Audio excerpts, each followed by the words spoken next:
Welcome back to the network, everyone. This is episode 9. And before we get to I guess I am still Nathan, and these are still the fools that are always here with me, Easton, Trevor, and Caden.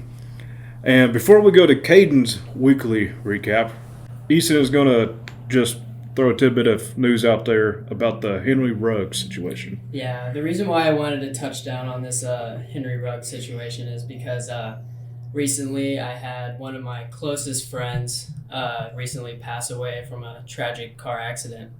The driver that struck him was not being responsible, and it was just a tragic loss and something that I would have never expected.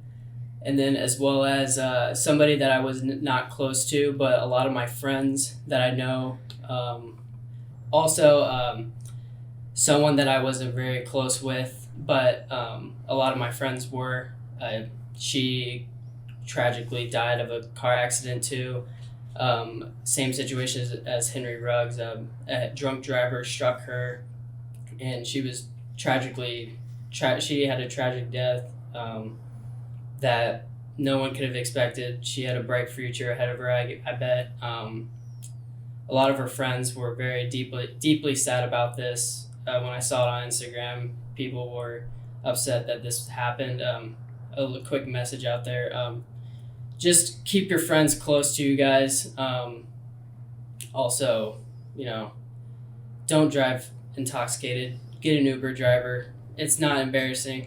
Just do it. It's $20. I don't even know how much an Uber driver is. Do you guys know? It's cheap. It's cheap. It not only saves you, but it saves a life too. So please just drive responsibly. And that's all I wanted to say about that. I want to say one quick thing as well.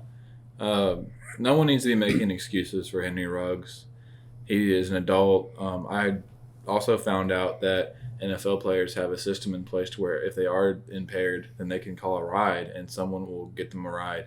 That's a system that's in place for NFL players. There are resources for these guys. He's a grown adult. He was going 157 miles per hour at some point, and was at 0.161 alcohol level, just twice the legal limit. So there should be no excuses for this guy. His career's over, but it should be. His life should about be over. He ended a life, and he needs to be prosecuted and punished at the fullest extent appropriate to what he did. Now on a more bright conversation, even though some of these teams suck, we're going to Caden's actual weekly recap of Week 8. Some interesting stuff went on this weekend. Yeah, this week, the trade deadline. Also, you saw the last undefeated team. Fall done. To the mighty Packers. The mighty Packers, despite being injured, we saw Rasul Douglas, a guy that was signed off the Cardinals practice squad, make the game-winning interception. Real quick on that game, because everyone doubted the Packers to win that, but us true Packers fans knew that was not to be. This could easily been won. I would say I had some doubts. Trevor had his doubts, but the Packers is a team that we saw a couple years ago work with no running back. So, they can definitely work with no wide receivers. And I think that speaks to Matt LaFleur a lot and how good he is as a coach. He's done nothing but win since he's been the Packers head coach. But with that being said, there are several one-loss teams now in the NFL, no more undefeated teams. The Packers, the Cardinals, the Rams, and the Cowboys, all of the NFC are all the one-loss teams. And we'll get more into about how we would rank them in our power rankings later. The Bucs lost. They were a one-loss team. They're now a two-loss team after a game-ending pick six thrown by Tom Brady against the Saints. It was known to finish out games like this. It's just kind of weird to see someone like him to throw a pick six that late in the game where he's usually known to win games on the last drive. He's had plenty of moments like where he's done stuff like that. That fumble against the Eagles in the Super Bowl, that's happened. And then there's a pick in the playoffs a couple of years ago that he threw that was a game ender and lost them their season in the playoffs.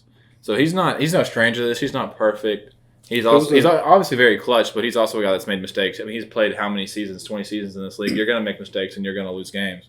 Didn't we see a statistic, Trevor, about how Brady has more picks and fumbles against New Orleans than he does any other of the combined teams in the NFL? Since 2020, I want to say, yeah. He has more picks then, and okay. fumbles from just New Orleans itself than any other team in the NFL since I want to say since He might honestly play. Oh, you mean like all the other teams combined? all the other Okay. teams combined, he has more picks and fumbles Gotcha. just from the Saints. I think it was either from 2020 or 2019. I can't remember when it said. Well, the Saints are 5-2, right? But now they're without Jameis Winston. We'll touch more on injuries later. But we want to talk about Mike White real quick and the performance he had. He beat the Bengals. Magic White. I swear the Magic AFC is in Mike. shambles. We can talk more about that with injuries as well with Derrick Henry. But there's no one-loss team in the AFC. They've all lost in very weird ways to very weird teams. Like the Jets have now beat the Titans and the Bengals, two of the top teams in the AFC. So that's just weird. And I don't think there's a QB controversy in New York, but it is kind of weird how this guy just kind of steps up and drops 300 and however many passing yards. Zach Wilson 4 touchdowns. would have Lost brought that team game. down. Yeah, in that game he definitely would have. I'm not saying Mike. I don't know. It's weird because I don't want to say Mike White is better, but like Zach Wilson definitely would not have done that There's in that no game. way. Yeah. But speaking of the injuries that I brought up, all the players that got injured, significant season-ending injuries, were Derrick Henry, Jameis Winston. Michael Thomas didn't get this like in a game, but he's out for the season now with an ankle injury that he has. Danielle Hunter is potentially dealing with a season-ending pectoral injury. And then linebacker of the Cowboys, Jabril Cox, is injured. And then Calvin Ridley is now stepping away from football for the rest of the season. Not necessarily an injury, but he'll be gone for the rest of the year. Yeah, So we lost a lot of guys this year. A lot of guys that make football really fun, like Jameis Winston and Derrick Henry, who has been the Offensive Player of the Year through 8 weeks of the NFL. And this is something that I predicted earlier in the year just because of the workload they were giving him. But this is not something that I want to celebrate because football is so much better when Derrick Henry's on the field. True. Yeah. He's one of the most entertaining players out there. Yeah, true. So. Oh, sorry. Yeah, Robert Tonyan also suffered a season-ending ACL injury, which is something I forgot about because it happened on Thursday. Yeah, if you have Derrick Henry in your fantasy leagues, you're definitely in a scramble right now. Just like me. Well, you didn't have to if you would have listened to me. Yeah, I know. But wanted to ride the train till. Man, if you traded him high like we was talking. I know. I shoulda, woulda, coulda, but I'm glad that Calvin Ridley is taking a break from football to get his mind right. I think it shows like the NFL players do have problems and they can't. Everyone deals with mental health, and they should prioritize that over pretty much anything. Yeah, it's good that he's doing that. Yeah. And the Lions now, they lost 44-6 against the Eagles, who aren't good. Exciting stretch. Lions. I'm disappointed. Yeah, so now I think the question should be proposed. Can the Lions go winless? Do you guys see that happening? Yes. Do you think they're going winless? Yes. I think they'll snag one or two. I challenge them. I said it last podcast. If they lose this game, I'm never picking them to win again. Okay, something that has been brought up is that the Packers potentially in Week 18 they're playing the Lions. They might be resting their starters that week. I think Jordan. I honestly think I could see the Packers winning that still, but it's still a very winnable game for the Lions. I think they'll win one or two. It's just so hard for a team to lose 17 games. We saw two teams go 0-16. They can't lose this weekend. They have a bye. Hey, they got a bye. There you go. There you go. That'll be their best week of the season. Free dub. So Dan Campbell has had a rough start. I still believe in him as a head coach, but for this to be a winnable game and to lose by that amount, it's just very sad. I think after seeing all of these heartbreakers, with losing in all these tough ways, this team's probably mentally battered and beat down, and that probably had to do with the 44-6 score. Oh yeah. So with the AFC in shambles, like we talked about, Titans are 6-2, but Derrick Henry's injured. It's hard to see them remaining at that level as a top seed in the AFC. The Chiefs barely beat the Giants. That's terrible. I mean, I will stand by this. I talked about this with Easton. I do not believe in moral wins and losses. When you lose a game, there's not a moral win. But when you win a game, you can have a moral loss. And this was a moral loss for the Chiefs because for you to play the Giants and to only win by 3, that's got to be devastating because the Giants are not good. Everyone knows the Giants are not good. They're injured. They've had injury issues all year, and they're just not a good team. That's a terrible roster, and you can only put up 20 on them. Are we going? Is this the Chiefs segment or is it? I don't think we have a Chiefs segment, so just go on your rant. So, the problem. They're going 3-6 the rest of the season. The problem with the Chiefs is I think it's more on the offensive side more than the defensive side this year. Just because we've known that the Chiefs' defense isn't up to par every year. Fact. They've invested more offensively, so exactly. their offense should be performing better. They should be performing more and driving down the field more. But they're not. But they're not, exactly. Patrick Mahomes is throwing interceptions. And he's fumbled twice. And he's fumbled the ball twice. The wide receivers that we've paid a lot of money aren't catching the ball and causing turnovers. So I believe that I think the defense played amazing last night. They played the way they should have played. Yes, they should have. What else could they have done to make you happy? Not let them score 15 points. 17. 17? Whatever. Well, so that's like, gonna my happen thing is, in a football game. I'm not Not when super it's the impressed Giants. by it. Like, I feel like this is kind of the bare minimum of what you should allow the Giants to do if you're a contender. Yeah. I wasn't impressed. But also, your offense needs to be scoring over 30. I'm not impressed about the 17, but I'm also not saying it's a terrible thing. It's just a thing. Like, I'm not saying, the Chiefs defense is so good they held the Giants to 17.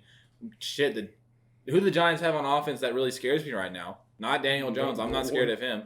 Yeah. I mean, the scariest player on the field when the Giants were on offense was whoever was being guarded by Daniel Sorensen. I mean, to be honest, the Giants' defense did better against Kansas City, holding them to just 20 points. Well, every team's looked great So- defensively True, against the Chiefs so far. Do you think because the Cowboys let up 20 points to the Giants, do you think that was a bad win? But how much did the Cowboys score? But I'm talking about the defense. But how much did the Cowboys score? But I'm talking about the defense. It's- The defense let it's up a 20 ratio- points it's a against the ratio. Giants. Yeah, but It's- look, how many points did the Cowboys score and how fast I did they know score? that's the offensive side. But I'm wait, talking time about out, the defense. Time out, Easton. How many points did the Cowboys score? Just say it real quick. This doesn't mean they scored 44 points. Exactly. So that what means does that have to there do are with more defense? changes of possession. Yes. The more So, time there you were score, more chances the more to time score you for score, the you're Giants. going to give more opportunities so that the offensive There's the more team. possession Exactly, strengths. yes. More possession. Okay. Well, I'm talking about the defensive side, and I think Well, your defense isn't good, so why are you happy about this? the defense played what they should. They got an interception. They got This is the bare minimum of what you could hold them to, though. But they played good. The offensive should have scored more points than they So should. do I mean, you Arkansas feel good State's- about this win, though? Hey, Arkansas I don't- State's defense last weekend played good, One but they half. still put up one a half. lot of points. The offensive side of the ball was the problem in this game, not the defense.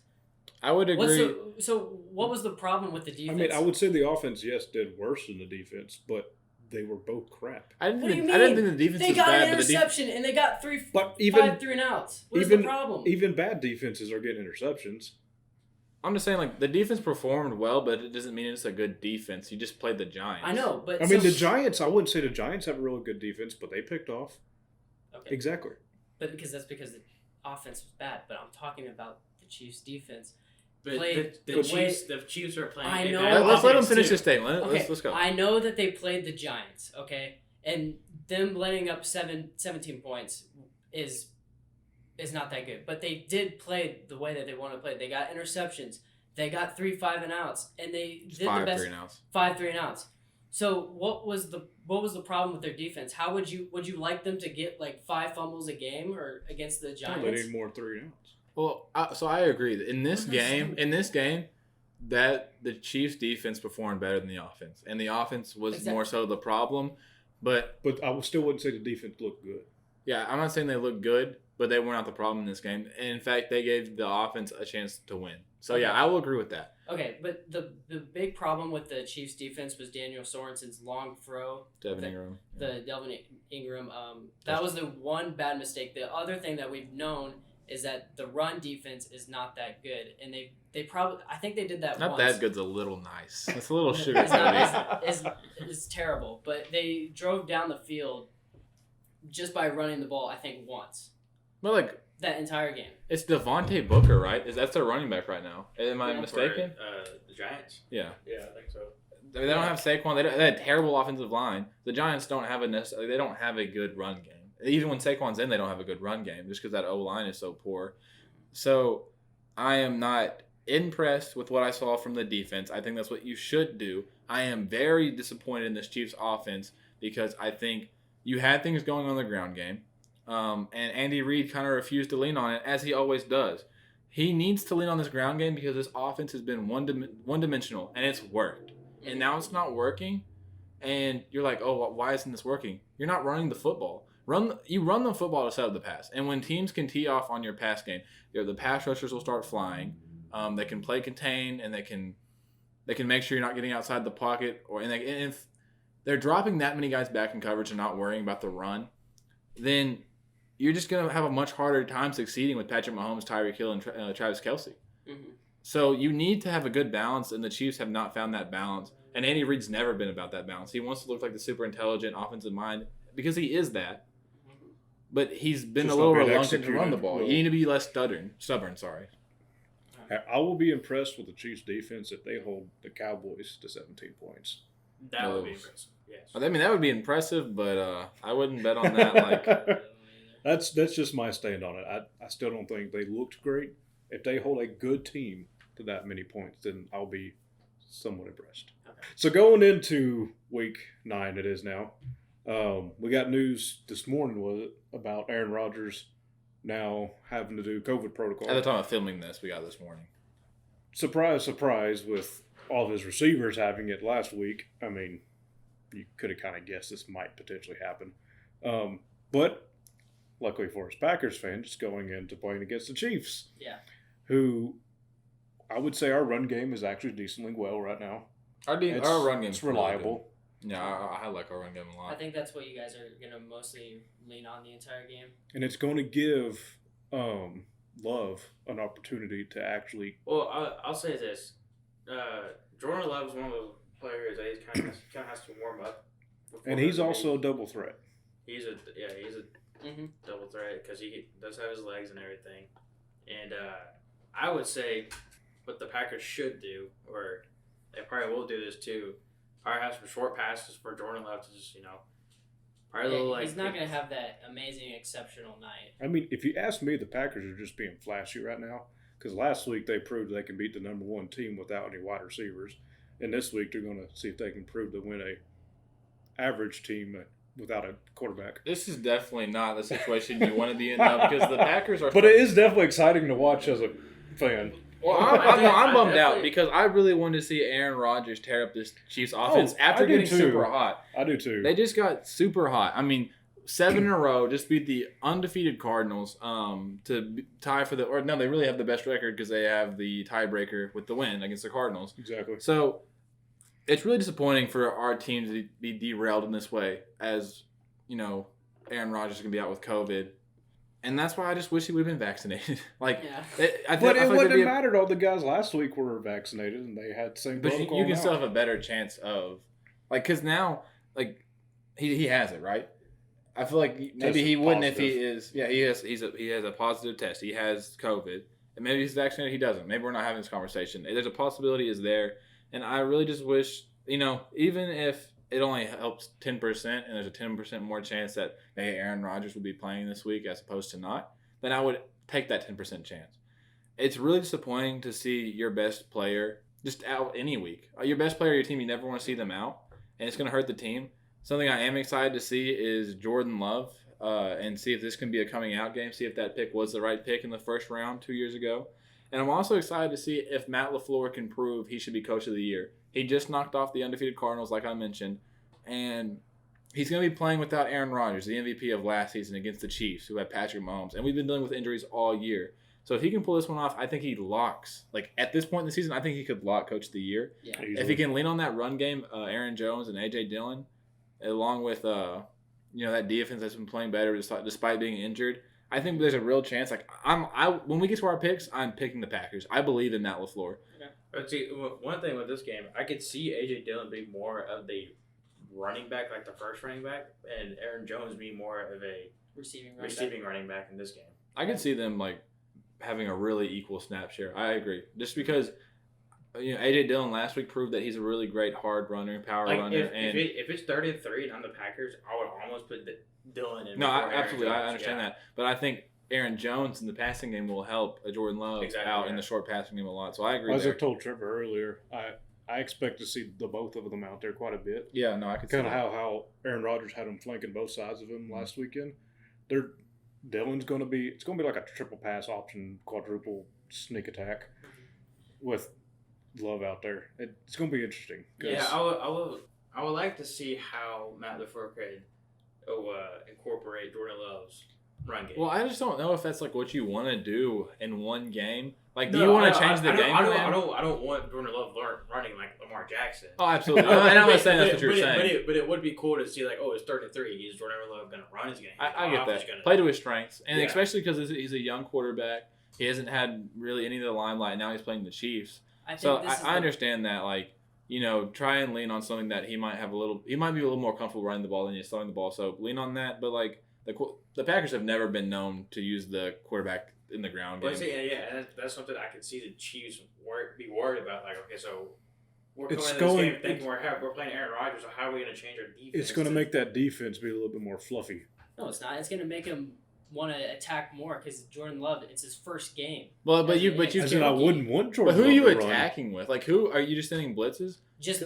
I would just send blitzes all day. That's what I'm with saying. Jordan If you Love. send blitzes, I think if Devontae Adams is there, he's going to make you pay for it. If Devontae Adams is not playing and he's out, then you'll probably win, honestly. But if Devontae Adams plays, I'm picking the Packers. If he doesn't play, I'll pick the Chiefs. Devontae Adams is supposed to come back tomorrow. Yeah, so then I'm picking and hopefully he will. I believe he will. But if he's playing, I think he'll make you pay for that. Yeah, and the one thing I'm worried about with Jordan Love is the connection there with his wide receivers. Is that 100% ready yet? Or is it like 50? From what I've seen in reports, I is don't. that they're just as much with him as I think Rodgers. he could be just because during the offseason Aaron Rodgers wasn't there, so he was getting more of those practice reps. And he looked good. So I think the Chiefs need to not play Jordan Love soft and look at him as a rookie. This is his first start, and plus this is Jordan Love's like best game to start in. I feel like just because you're playing against a defense that's not that great, and that you're playing a Chiefs team that has made a representation of themselves as one of the best teams in the past 2 years, 3 years. So I feel like this would put Jordan Love's name out there if they do beat him. But yeah.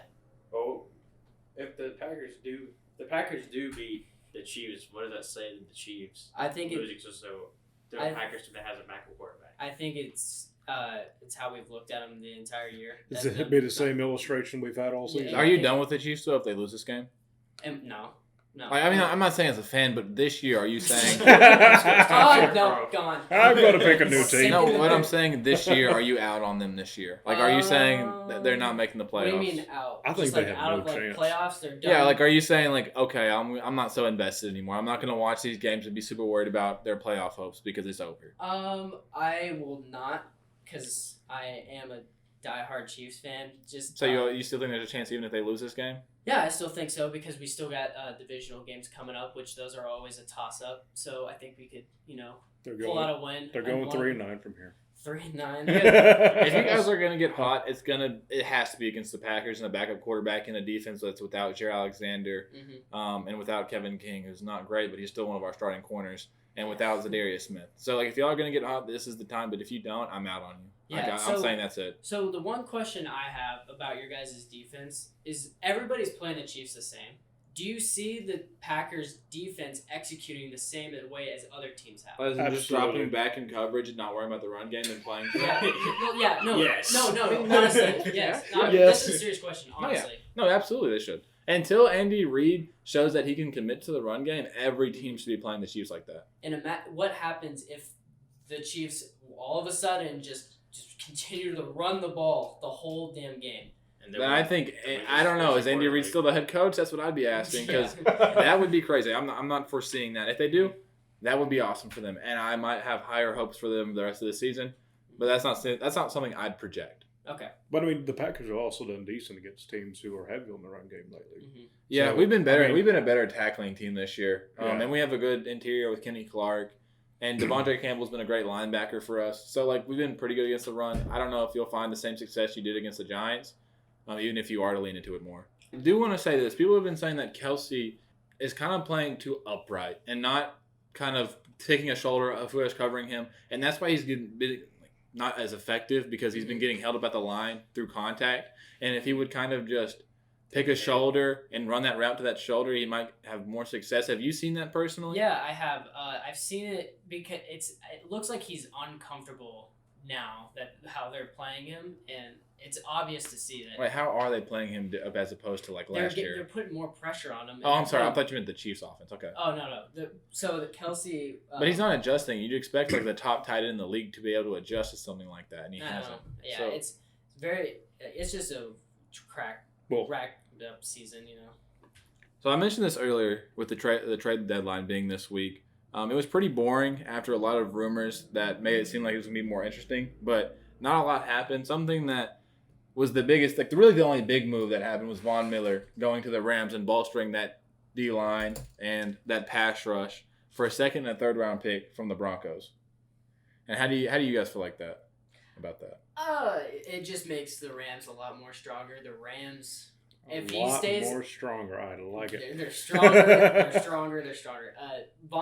What Von Miller brings to that defense is ridiculous. Now you got two people to worry about to get your. You got to worry about. Even then, you can't forget about Leonard Floyd, who's been a pretty good pass rusher for them, opposite or kind of benefiting from Aaron Donald's play and his double teams that he attracts. If you look at most of the Rams tapes, it looks like that almost every team has to go triple team Aaron Donald, and people are like, now you got Von Miller, that other guy you just mentioned. Yeah, Leonard Floyd. Like who are you guys gonna have to double team? Who are you guys gonna have to let go and everything like that? You have to double team Aaron Donald. Now the question is, do you also double team Von Miller? And if not, like. But do you guys see Von Miller as this big, strong dude that we saw in the 2015 Super Bowl? He's not the same player, but he's still such a good pass rusher to add to a team. Like, if Von Miller and there's this thing that happens where pass rushers get traded, or really any player will get traded to a team after kind of being wishy-washy and being on the downtrend, and all of a sudden he'll be rejuvenated in this new setting, in this winning setting with the Rams. If you've watched the Broncos since that season and since Manning has been out of there, a lot of that defense is already. I mean, Von Miller is one of the only guys left on that defense. Really. Yeah, and he's been hurt a lot, and he's really not the same guy, but he doesn't have to be. He just has to be a good player. He's losing all his good counterparts on the other end of the field. I mean, so now he's going to be a new threat with good pieces. Like just the side, I want to say the slightest, but if you got a lot, like if you pressure the quarterback, any teams in the future are going to have to worry about. Okay, so if Von Miller's getting pressure early in these games with the Rams, how are we going to stop him and Aaron Donald and everyone else on that D-line? Yeah, it just adds. It just makes it scary. Yeah. And that's my point. You go play the Broncos right now before he was traded. It goes, okay, we got to watch on Von Miller, but there's no one else. They just block him. We'll be fine. Well, okay, so if they do just rush Von Miller and rush Aaron Donald, I think just those passes, those little short dinker passes, they're going to have back are just going to be the play to run. The plays are going to have to go quicker. What are you saying? Just like if Von Miller, Aaron Donald are both getting rushed, and the quarterback's under pressure, and he's like, "Oh shoot, what do I do?" The only pass play would just be to just doink it over to your running back or something. What he's saying is that I'm not saying a long pass. The quarterback's gonna have to. Oh, okay. I thought you were saying like this wasn't as big because you can just short pass it. That's what I thought. Oh no! I thought they said it's going to force it to that. Yeah. No, yeah, I understand that. You're going to have to get the ball out quick. It's going exactly. Yeah, you have to have good pass protection, get the ball out quick, and you have to have a quarterback that can make the decisions to be able to do that. But my question is why, if the Broncos are going to make this move, I feel like they got a good return. I feel like a second and third round pick for Von Miller, who is very old, injury prone, and only has like the rest of the season on his contract. Like I think they could have got a first round if they really wanted to. No team would give them a first. I really think if they really wanted to, I think they could have got it. But who are they getting it from? Because the Rams don't have one. Oh yeah, true. Yeah, but the Rams don't have one, so I think they got what they wanted.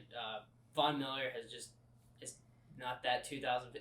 Maybe if this was 2015. Oh, if this is 2015 Von Miller, you need like three first to trade for him. But he's not the same guy. I mean, he's much older. He's very injury prone, and you only get him for the rest of his contract, which expires at the end of this year. My thing is, yes, the Broncos did get a good return, second and third round pick, great. But if you're gonna if you're out on the season, that's what you're saying when you trade Von Miller. You're done with this season. You're 4-4. That's it. Why not trade a guy like Kyle Fuller, who was also on the trade block? And Kareem Jackson, who's 33 years old. Why not trade these guys and get these assets? Because you're done with this year. Kyle Fuller, one more year on it. Like this is his final year. Oh, this is his only year of his deal. He's gone. And then, so these guys aren't in your future long-term plans. Why did you hold on to them? And that was really weird about this trade deadline is all these guys that don't really have plans to be on the team in the future were not traded. Like Odell. It just doesn't make any sense to me. Yeah, one weird thing with Odell is that the Cleveland Browns pretty much just said that he's no longer on the roster, but he's. Oh yeah, we have a whole segment for Odell. Yeah. Oh really? Well, here I just. No, yeah, I mean that's how we want to segue it. I'm cool with that. Yeah, but I thought that was interesting how like, their head coach Kevin Stefanski. Yeah, the team basically said that he's no longer with us, but he's still part of the team, but we're just not going to play. Yeah, and he was excused from practice as well. Yeah. It's so weird. His dad put out an 11-minute video of Baker Mayfield just not throwing him the ball. Yeah. Like, it's crazy, the situation. And for him to not get traded is so weird. Give me a little bit of background story to that. Okay, I think I've been keeping up with this because as a Packers fan, I wanted Odell. Yeah, I wanted the Packers to make moves. So, but I don't think the Packers have the cap space to do it. Yeah, I don't think they would either. But Odell Beckham has not found any success with Baker Mayfield as they've been together with the Browns. So there were talks last year of him being traded. It never happened. And then this year, the same issues have been going on. And it was a lot of talk going on that he was rumored to be traded. He wasn't. And for whatever reason, not like each other. Can he just? Well, no, that's the thing. Baker loves Odell, but he could just. I don't think Baker has the ability to get him the football. One thing I saw is that the way Odell plays and the way the Browns offense works, Odell's not fit for that offense. I don't think so. I think it's just a failure by Baker Mayfield to not hit him. Because like even if you're a power like a run team that like relies heavily on the run, man, if you have that, then having a deep threat Odell is it's such a beneficiary to your team. I would agree with you, but if you look at the tape that his dad made, where Baker's looking, Odell's not the first hit. And why isn't he? He is the best receiver on that team. Like, I don't know. He really is. Like I know he's not the same guy. Usually that's because he's not the designated player for that. But he should be. Your You don't need quarterback to be should be for every looking play. for your. Sorry? You don't need to be the primary person for every play. Oh yeah. Not every play, but is he ever the primary read? And even if he is, like Mayfield's just failing to hit him. So there's been frustration bullying up that whole time. And now he wasn't traded. He's excused from practice. And now head coach Kevin Stefanski has told the Browns that he's essentially no longer part of the team. And so why didn't you trade him? And now the question is, do you cut him? Or do you just let him run out the rest of the season and sit out the rest of the season? I'm just really confused. I don't know what they could have gotten for him. But anything above just letting him sit on your roster. Yeah, the Browns pretty much put themselves in the butt because, like, I think the Browns could have gotten something good. I would say really good out of Odell. I think they could have got a third-round pick, honestly. Yeah, and that's value. They could have got at least something out of Odell. Now you're just sitting here like, okay, what are we supposed to do with him?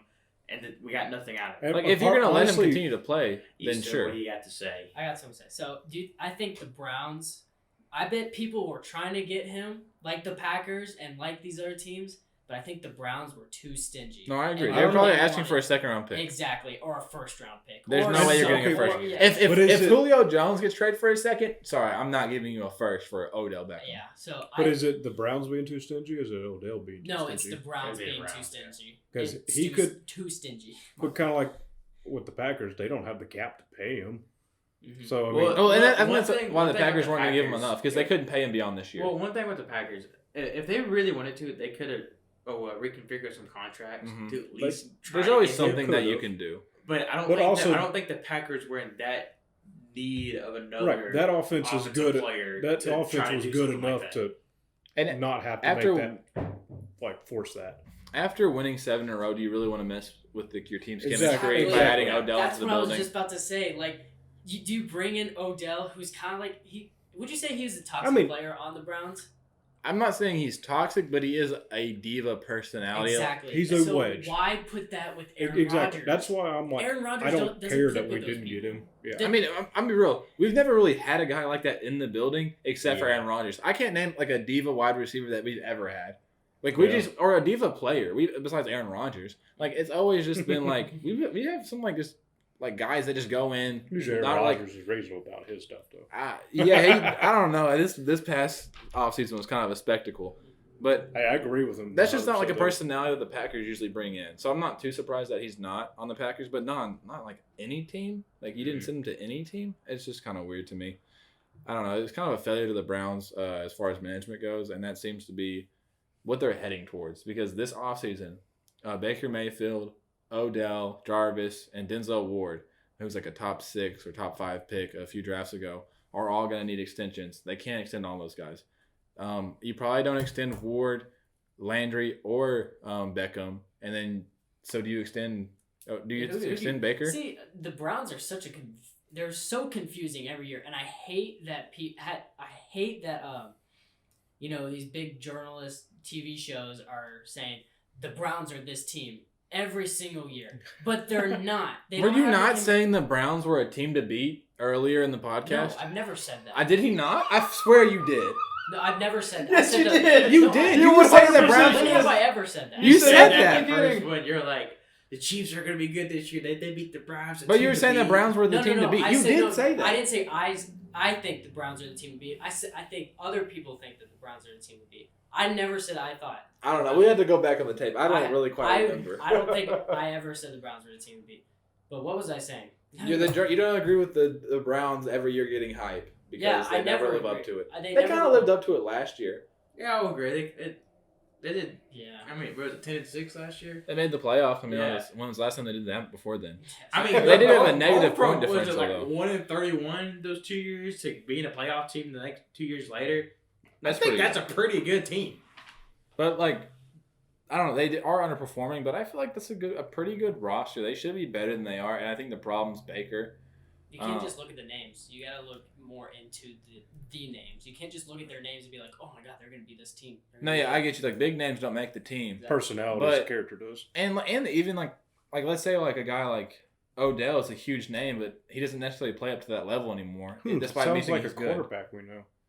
Tom Brady? No, Mahomes. Oh, Mahomes. Well, like he's a big name, Mahomes is, but he's not playing up to that level.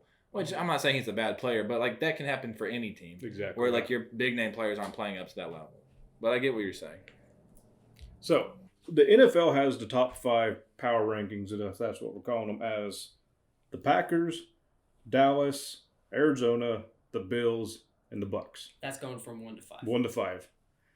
Personally, they got 4 out of my 5 that I have listed. I got them ranked as Green Bay, Arizona, Cowboys, Rams, and Bills. What do you got, Caden? Yeah, so my ranking is I have the Bills at 5, and then the rest, the top 4 are all NFC teams. I have the Bucks at 4, the Packers at 3, the Rams at 2, and the Cowboys at 1. I left off the Cardinals just because with the loss of J.J. Watt, and then like I'm real, like you have to beat the Packers like when their team is so injured, and you didn't really get a virtuoso performance from Aaron Rodgers. Yeah, Kyler Murray was kind of shaking up that game too, and like it's such a hard drop to have them from 1 to out of my top 5. But I just get bad vibes from that team, if I'm being honest. I'm not like the roster is not that much different from what last year's team is. Mm-hmm. And I just feel like teams might figure them out. And I'm just they really just didn't impress me. So then I have the Bucks at 4, Packers at 3, Rams at 2, Cowboys at 1 still. I'm big on the Cowboys. I think their roster is very complete. The Rams add Von Miller. That makes them very scary. I think one of the only teams that can handle that pass rush would be the Cowboys in that offensive line. The Packers are at 3, despite beating the undefeated Cardinals. I think they're very injured. And I'm just tired of seeing playoff like fall-offs in the NFC Championship, so I'm not ranking them highly until they prove me wrong. The Bucks did have that pick 6. I still think they're probably the best roster in the league. And then the Bills have a pretty good roster. They have pretty good wins, despite some pretty weird losses. Yeah, honestly, if you ask me, the Bucks are at the same level of Kansas City as they just won a couple more. What? I completely disagree with that is okay. No, that's just ridiculous. That's just my opinion. I can. Do you have anything to that's back okay. that up? Hmm? Do you have anything to back Just that I up? never have I think- anything to I back think it's just anything up. I think it's just the That's just my feel. They've underperformed, but like not to the same level at all. Like they're still. I mean, they're 5-2, losing to better teams than Kansas City is, and they're but- losing less. Like they're 5-2. Like I mean, and That's my it was, point. It was week It's- 1, but they also beat the Cowboys, and the Yeah. Cowboys are a really good team. But the this Bucks year. just haven't looked like that team since that game. I mean, you could argue that last. but year. they've been hurt, and like they're still pulling off really good wins. And I mean, weren't the Bucks They're only still 11-5 great. last year? sorry, Weren't the Bucks only 11-5 last year? yeah, like they were bad early on in the regular season. Well, they had a lot to This is figure out something- last I mean, season. Yeah, I This agree. is something I would say I wouldn't like. I would have seen them beat the Saints, But I mean, this is something I would have seen the Bucks do. I mean, they're gonna lose some games, but So what's your ranking? so at the 6th spot, I got the Bucks. Number 5, I got the Bills. 4, I got Arizona, only because they lost some people and they lost a game they should have won. Packers at 3, Rams at 2 because it just got the addition of Von Miller, and then Dallas at 1. Well, my rankings are the Bills at 5, the Packers at 4, the Cardinals at 3, the Cowboys at 2, and the Rams at 1.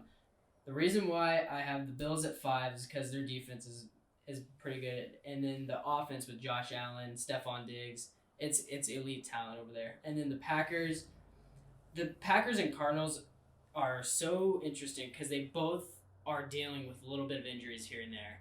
But I trust the Cardinals more in the long run in the playoffs than the Packers. Do you think Kyler Murray is going to do better in the playoffs than someone who's lived in the playoffs, Aaron Rodgers? I think so, just because they've surrounded Kyler Murray with such great talent, and I think the Packers have dealt with more injuries than the Cardinals. And then I got another question for you. Do you think if the Cardinals don't get that first week bye, securing the first seed, do you think that would hurt them or not? No, I don't think so. Just because they're such that high caliber team that bye week wouldn't really affect them at all. But and then I have the Cowboys in that 2, the Rams at 1. The Rams are just the best team in the league right now with Matt Stafford at quarterback, and then they got the best wide receiver in the league right now, Cooper Kupp, which is insane to say. But what are you looking at me like that? Cooper Kupp is the number 1 wide receiver right now. I don't disagree with that. I just disagree with Rams being the number 1 team. Statistically, yeah, he is, but he's not the best receiver in the league. You think he's the best receiver? Statistically? Yeah, statistically, yeah, but but he's not the best talent. What other is there to be? Talent. I mean, it's like talent-wise, Aaron okay. Rodgers statistically not the best quarterback, but I think he's the best quarterback. Whenever I'm ranking a player, I think of statistics. Well, that's kind of a problem, I think. How? Because the situations can dictate stats. Has Cooper Kupp not performed at all? Like this past Well, what I'm weekend, saying is, statistically, the Giants look pretty good, but they suck. You think Devontae Adams would outperform if you put Devontae Adams on the Rams? Do you think he looks better than Cooper Kupp? Oh, yeah, absolutely. Yes. So he's a better player. He's a better player, so he would do better, right? He's the better wide receiver. It's just the situations are different. Okay, but Devontae Adams has dealt with COVID and injuries so far this season, so I would put Cooper Kupp above him this season. But that's not the only reason why I put the Rams above them. It's because they got Aaron Donald on the other side. I mean, I have the Rams above them too, but I don't think it's because their offense is good, but Cooper Kupp's not the best receiver in the league this year. He's not the best receiver in the league. You put Diggs over Kupp. Nah, Diggs has been having a rough year. This year. Well, I'm just saying talent wise, talent wise, yeah. Talent wise, I'd probably put Diggs above him. It's hard to dictate how talented Cooper Kupp is just because this is his first year being at this level. Yeah. At this level, anyway. It's great for me on my fans. Because this isn't the first time we've seen. He's been pretty good, but he's never been at this level. This level is insane. We don't see guys play this level. It's just because he has Matt Stafford as his quarterback. I feel like that's and he's Sean McVay at offensive coordinator. Or head coach. Sorry, well, yeah, but he's the guy orchestrating the offense. Yeah, but also the reason why I have the Rams above him is because they just got Von Miller. They, like I said, they got Aaron Donald, and then they have Jalen Ramsey. So there's Leonard Floyd. There's also I forget that one corner. He's also pretty good on that team. That's a pretty well-rounded defense. There are some holes, but across the board, even outside of those top 3 guys, now there's still some talent on that defense. Yeah, and then the Cowboys at 2 is just because Dak got hurt, has dealt with some injuries, and that's a little risky business. That brings up a really quick point. I have a question for you, Caden. Yeah. Does Dak getting hurt again hurt his chances of comeback player of the year? No, not at all. Because I'm missing one game, because who else is in the race? I would argue Joe Burrow. Yeah. I don't think unless Dak misses 3 more weeks, Dak has outperformed him by so much. Dak is actually coming back from an elite level play of the NFL, and he has a better storyline. He's on the Cowboys, so Cowboys. Let's be real, Cowboys have a better chance of winning awards than Bengals do, just because. I mean, they're media darlings. And I will agree with you. Where we saw Joe Burrow, the way he's playing right now, there's nothing to really like. Oh, he's playing at the level he was before the injury. hurt. Yeah, exactly. Where we can judge that off of that. Like he's playing at the level before he got hurt. Yeah, like, even better. Even like years before, I would argue he's probably playing better now. I would absolutely say that. This is the best he's ever looked, in my opinion. Yeah. Well, I think that offense is really starting to work with him. I mean, that offense is just stacked. There's so many levels to that offense that makes it so good. Having CD Lamb, Ezekiel Elliott's playing better this year. That offensive line's finally healthy. Tony Pollard's been playing well. CD Lamb stepped up, and then they're gonna get Michael Gallup back. Mm-hmm. So that offense is stacked. So, how do y'all see the playoff picture being for the AFC? Yes. I feel like the Titans might lose the division to the Colts now with Derrick Henry being hurt. Potentially. I think the Patriots are a team to watch out for as a wild card team. They're a team that could definitely upset some people. The AFC West, I have no idea what's happening. I don't either. Dang. And then the Ravens and the Bengals are super interesting because the Bengals lost to the Jets, and then the Bengals blew out the Ravens, and the Ravens beat the Chiefs. So like, and then the Browns are they out of it, and the Steelers are 4-3 now. So I have no idea what's going on. There's so many just teams in there that the AFC is so ugly. Like I'm looking at the standings, and I just hate looking at every team's record. It's terrible. Yeah. We can't really judge anything off. Wait, the Texans won a game? It did. The first game of the year. Yeah, I didn't know that. Tyrod Taylor. Buffalo will get a 1 seed. I can definitely see Buffalo being the 1 and seed. And then I think Baltimore will get up to the 2 seed. Okay, well, what do you think about the Colts? Do you think the Colts can take over the division from the Titans? I don't think so.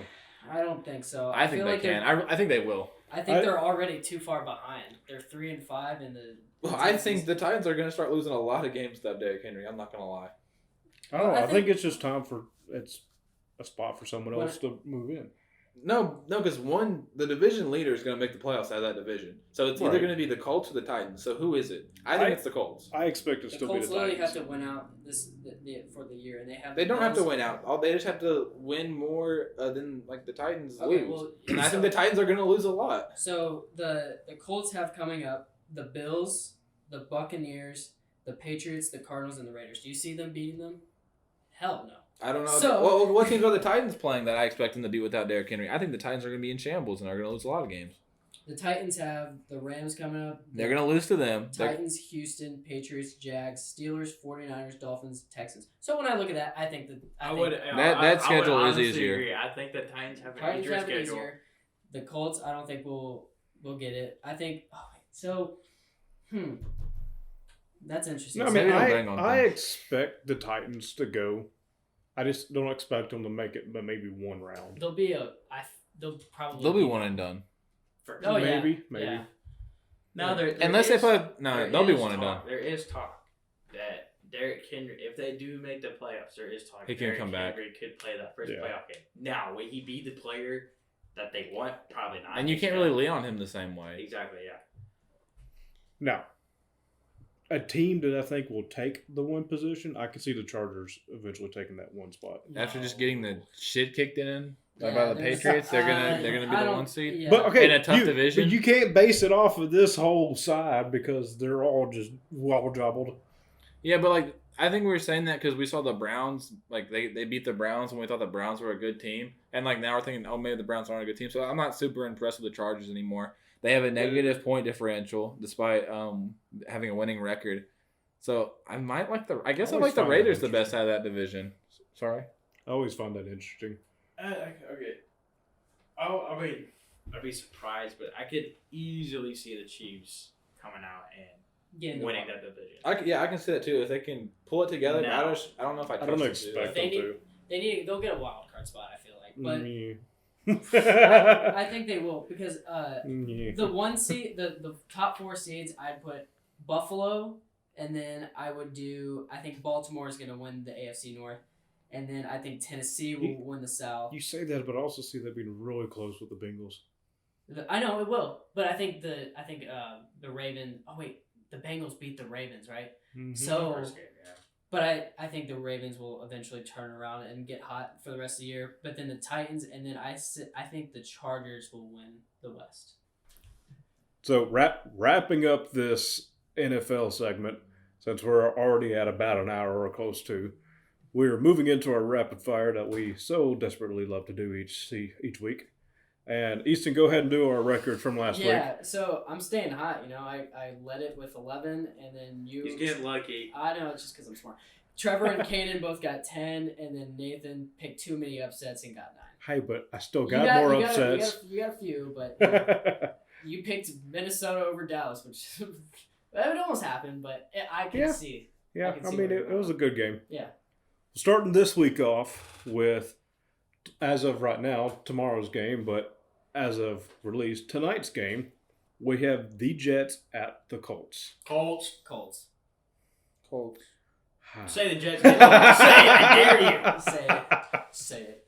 Rapid fire. Actually, I could see the Jets winning that. All right, you said it. Let's move on. Hey, they got Magic White out there. Move on. Next. Moving along. Next, we have the Raiders at the Giants. Raiders. Yeah, I got the Raiders. Y'all were hoping I'd say Giants. Oh, no, we weren't, I promise. Then we have the Falcons at the Saints. Saints Was is that taking Jameis that. Winston? Yeah. Yeah. I'll take the Falcons. I mean, they finished that game out without him. Yeah, just barely. Like, I'm not, like, crazy It's the either Bucs. way, but I don't care. He said the Falcons. Move along. I just think. Listen, if I I'm just wrong, think the we'll Bucs. say- I think the. No one cares. Let's go. I think the Saints defense will outdo the. That's fair. I think maybe they won't. I think the offense will be really bad. Hey, you know what? Fair enough. Next, we have the Bills at the Jags. Bills. Then we have the Browns at the Bengals. Bengals. Yeah, I'm going to have to go with Bengals. Then we have the Patriots at the Panthers. Patriots. Panthers. Christian McCaffrey's coming back, by the way. So. Patriots. I'm gonna go with Panthers. Then we have the Broncos at the Cowboys. Cowboys. Yee Cowboys. Cowboys. Don't ever do that. And then we have the Vikings at the Ravens. Ravens are home. I'm taking the Vikings. The Vikings just lost to What is Cooper up with you and the Rush. Vikings? Yeah. Well, you know. Then we have, this is going to be a good game. We got the Texans at the Dolphins. Oh my god. Oh god. I'm taking the Dolphins, y'all. I'll take the Dolphins. I'll take the Dolphins too. Oh they're, god. I'll Just take the because they're Dolphins, at yeah. That was such a sorry game to watch. Then we have the Chargers at the Eagles. If we're gonna like live commentate one game, it should be the Texans and the Dolphins. There's nothing going on. I mean, Sunday at 12. 3 Sunday at hours. 12. Let's do it. Yeah.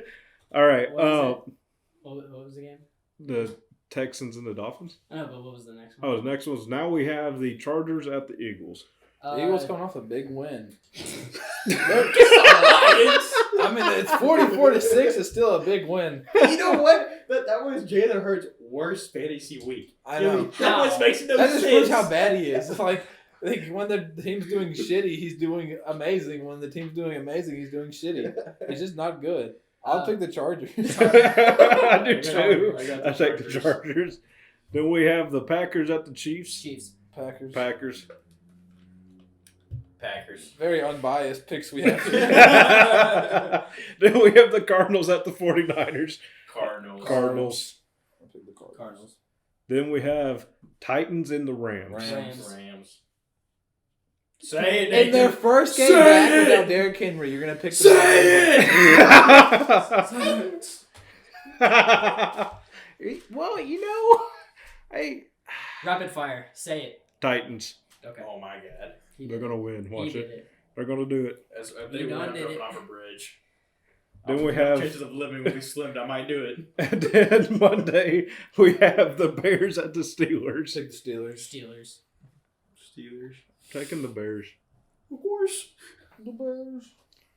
So after we that was very rapid fire picks. Not really. But then we go into college football. Right now the playoff rankings for colleges, we have Georgia at 1, Alabama at 2, Michigan State at 3, and Oregon at 4. I'll take this. And because someone's just put it there, they got Cincinnati at 6. Who the hell's at 5? Who knows? Well, what's remarkable is that Cincinnati is undefeated, and we've been talking about them a lot. And to have them at 6 pisses me off. You know what pisses me off? If Alabama beat A&M, they found a way to win that game, they'd be the 2 seed, right, behind Georgia. So them losing a game doesn't move them at all. Well, see, that's BS. That's another thing. A lot of people are saying that this year's football rankings has looked weird because not a lot of teams have been punished for losing one game. So if you're undefeated and you're looking to make the college football playoffs, and you're like, oh, well, okay, we lost one game, which is not going to be a big deal. Now, I think I know where you're going with that. If they stay undefeated, I think they move up. Who? Cincinnati. No, yeah. I don't think so. They have no one else to play. That's what sucks is because they have proved themselves pretty much every chance that they have. Like they've had every opportunity they've had, they proved themselves with a win. Mm-hmm. Alabama, they had a chance to beat A&M, they lost, and they don't get punished at all. You know what? Also, Oregon's in there, who lost to an unranked Stanford at the time.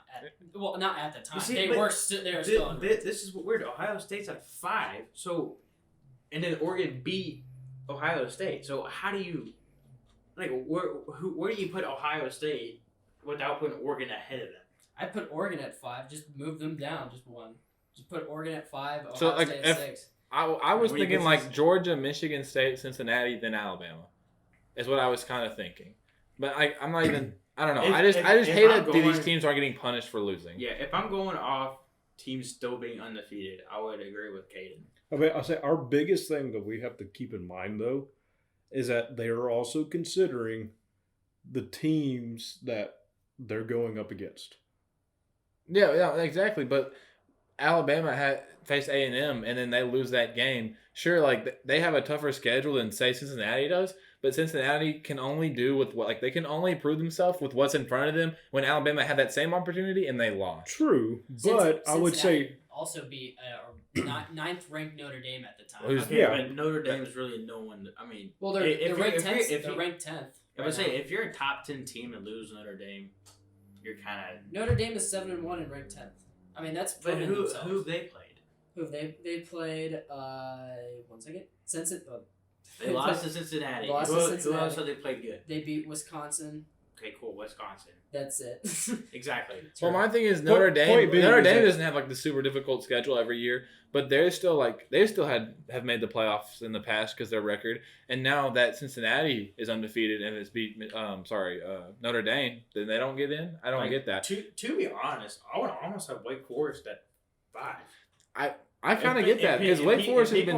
People are arguing if Wake Forest had a Clemson logo, they would be in the top 4 right now. Yeah, I can see that. And my thing is, so Georgia and Alabama is going to be the SEC championship. If Alabama loses that game and you put a 2-loss Alabama in the playoffs, I'm pissed. Yeah, I don't see it happening. But that's just crazy to me. Like that is a possibility at this point. What do you think if Alabama goes and beats Georgia before? Then at that point, then they're in the playoffs. They're the 2 seed, and I can agree with that. But right now, they're not getting punished for their unranked loss, and that's what's disappointing. It's that just based off that they're Alabama, and every year they're this great team, and sure they're this great roster, but you have to win your games. You have to prove yourself every year, every game. And they didn't do that this year. And they should be punished for that. Yeah, same with Oregon. They're ranked 4th, and they lost. And Oregon doesn't even have the reputation that Alabama has. So they should be punished even more severely, in my opinion. Yeah. See, a lot of people are saying that only having 4 teams in the playoffs does this to a lot of teams. Yeah. And if they had a 10... I'm looking at a 10 I know a 12 team has been discussed a lot. I heard 10 team. I heard 10 team because that first and second seed would have byes that first week. Yeah. And then that 2nd through 10 would play each other, and it would just pan out from there. Plus, I would agree with that because those top 10 teams are so close with each other that it's kind of hard to tell who's who. Yeah. And there would be more upsets just because there's more games, there's more chances for that to happen. It'd be way more interesting. It'd be more football, which is always great. So I agree. They should extend the playoffs and at least give these teams that are undefeated a chance to prove themselves. Mm-hmm. I think so. Whenever all the season's done, I think it's going to be Georgia at 1, Michigan State at 2. I think I'm a firm believer. I think Cincinnati will be 3, and then as long as I hate to say this. And this is taking every bit in my body to say this. Oklahoma will be ranked number 4. What are they? They're 7 right now? What? Where's Oklahoma right now? They're 8th. 8th? Yeah. Who's 7th? Michigan. Yeah, I think. So, talking about just a little bit of other sports, just real fast. Baseball just finished up last night, did they Yeah, not? the Braves won the World Series, and it was awesome to see because Houston, I will never respect them ever again. I was on the Astros to go. Oh my god! I mean, I don't watch baseball, but I gotta go for Texas. Texas. But Jorge Soler won MVP. He played with the Royals, so this will be the closest that the Royals will ever get to win a World Series in the past 5 years. So it was good to see Jorge Soler absolutely demolish a ball. Have you guys seen that? Yeah. Baseball's not a sport that I partake Hey, baseball's only a sport if you're there in the stands eating the popcorn and eating the corn dogs. Yeah. He absolutely demolished the ball. Pretzel. Maybe we should do a top 5 foods at a game. We should. I said that at one of the episodes. I'd be down with that. Oh, that's a terrible idea. We should never. Hey, we should do something about ranking foods from ball games. I like the idea. That sounds like a good idea. Also, is there anything interesting about NBA going on right now? They're throwing No one balls cares. and It's the hoops. regular season. The Lakers look rough. Still sucks. They'll be better, I think. The Lakers almost lost to a nobody team, Rockets team. Hey, Christian Wood's on that team. He's pretty good. Yeah, that's about it. I mean, Is hockey playing right now? Screw it. Oh yeah, we got a request from one of Dude, our water viewers polo? to talk about ice hockey. Oh, did they really? Or Yeah. did Brandon really? No, it was Brandon. It wasn't Brandon? It wasn't Brandon. Who was it? It was my grandpa. Oh. I back him watching. I feel so bad that your grandpa watches this. I know. I think we need to. He enjoys this. He loves. I think we need to start talking about women's football. Well, guys, that's the new episode. Get us out of here so I can take my mic. Thank y'all very much for watching episode 9 of the network. Leave your comments about anything y'all want us to talk about next week. Brandon, I know I'll see you go down there again. You're always talking up a storm. Anyway, have a good one. Don't bubble. Seth Curry kind of looks like Patrick Mahomes if you kind of squished his face. I just got Seth Curry. Okay,